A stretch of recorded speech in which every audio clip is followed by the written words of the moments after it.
সুপ্রিয় দর্শক, গড়ে রেখে পতি করলো কি ক্ষতি, তারপরেও দাবি করে সে নাকি সতী। আগে ভিডিওটা শেয়ার করুন, তারপরে ভিডিওটা দেখুন, কারণ এখানে এমন একটি ঘটনা ঘটে গেছে যা আগে কখনো ঘটেনি।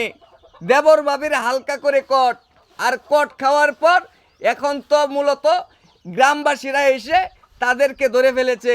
দীর্ঘদিন যাবৎ যখন তারা একসাথে চলাফেরা করে স্বামী প্রবাসে থাকায়, আর তখনই গ্রামবাসীরা যখন হালকা পাতলা দেখে মাঝে মধ্যে, তখন আজগা ফাইনালি তাদেরকে ধরে ফেলেছে। এ ভাই কাহিনীটা কি? কাহিনী করছে হ্যাঁ এই যে এরবারে কাম করতো, হ্যাঁ মানে কাম করে আইসা এরা হ্যাঁ। এদের সাথে সম্পর্ক কইরা হ্যাঁ এই যে ঘটনা এই যে হইছে, কট খাইছে। আচ্ছা, মানে দীর্ঘদিন যাবৎ তার এখানে কাজ করতো। কাজ করতো, আস্তে আস্তে ফুলসেবন সাহেব যে বাজার কাট করতো, বাজার কাট করে আইনা দিত, আমরা দেখতাম। হ্যাঁ। এই অবস্থায় হ্যাঁ। হাতে এই যে সাথে পিরিত করে পড়েছে, পিরিত করে লাইছে। করে আসছে। আসলে এই মেয়ের জামাই কি করে একটু শুনি মেয়ের কাছ থেকে। আয় আয় বলো, সৌর বাঁচাও, আয় উপর দিকে চাও। তোমার জামাই কি করে? আমার জামাই বিদেশ থাকে। তোমার জামাই বিদেশ থাকে, তাহলে এই যে কাজের ছেলের সাথে তুমি কেমনে কি করলা? আমার জামাই বিদেশ গেছে, বলা ওই হারে থুই গেছে। আরে তুই গেছে কয় বছর যাবত গেছে বিদেশ? 4 বছর ধরে। 4 বছর ধরে তো গেছে বিদেশ। এই 4 বছর 4 বছরের মধ্যে এই যে আরে নাগর কয় বছর ধরে? আর নাগর কয় বছর ধরে? নাগর হইছে আপনার 3 বছর ধরে। হেই পাঠাইছে না, কয় তোর ভাবি খাইলে ভাই থায়, তুই বাজার মধ্যে এটা করে ছেড়ে দিস। ও মানে সম্পর্কে ভাবি লাগে। হ্যাঁ বাজার করে দিবা বাজার করছে, আর এই যে মানে বুঝলাম।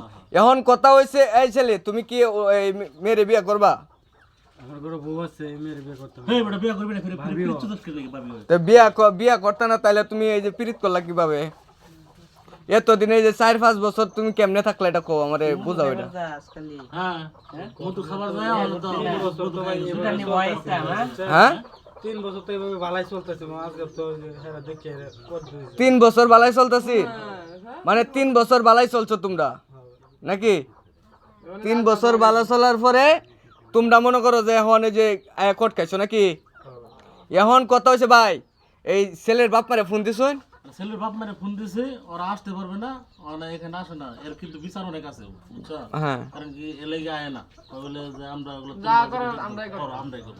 আচ্ছা, পুলিশ প্রশাসনরা ফোন দিছুন? পুলিশ ফোন দিছে নি? আইতাছে। আচ্ছা, এখন মেয়ের কাছে শুনি যে মেয়ে বিয়ে করবো কিনা। এই শোনো, তুমি কি এই ছেলের বিয়ে করবা? ভাই শুনুন, আপনাদের কাছে বলে, এখন ধরেন আমার জামাই থাকে বিদেশ, ঠিক আছে? হ্যাঁ। আমার সাথে আমার রিলেশন হয়েছে আজকে 3 বছর ধরে। হ্যাঁ এখন তো আমার বাচ্চা হয়েছে, পেটে ধরে আছে 6 মাসের। হ্যাঁ আর আমি ধরেন এর কাছে বিয়ে না করেন, কই যাবো? আমার জামাই তো আরে কি কাম করছে আর বাপ চাও দেখছো কারবার। এ ভাই এটা কেমনে কি কর? তাহলে এটা ভাই প্রশাসন ছাড়া হইতো না। এটা ভাই প্রশাসন ছাড়া হইতো না। এমন কথা হয়েছে সুপ্রিয় দর্শক, মূলত তারা এরকম একটা কাহিনী ঘটিয়ে ফেলেছে। এখন দেখা গেছে প্রশাসন ছাড়া এটা কিভাবে কোনোভাবে সম্ভব করা যাচ্ছে না। প্রশাসন আসুক, তারপরে আমরা মূল তথ্যটা আপনাদেরকে দিব। এ পর্যন্ত ভালো থাকুন, সুস্থ থাকুন, আল্লাহ হাফিজ।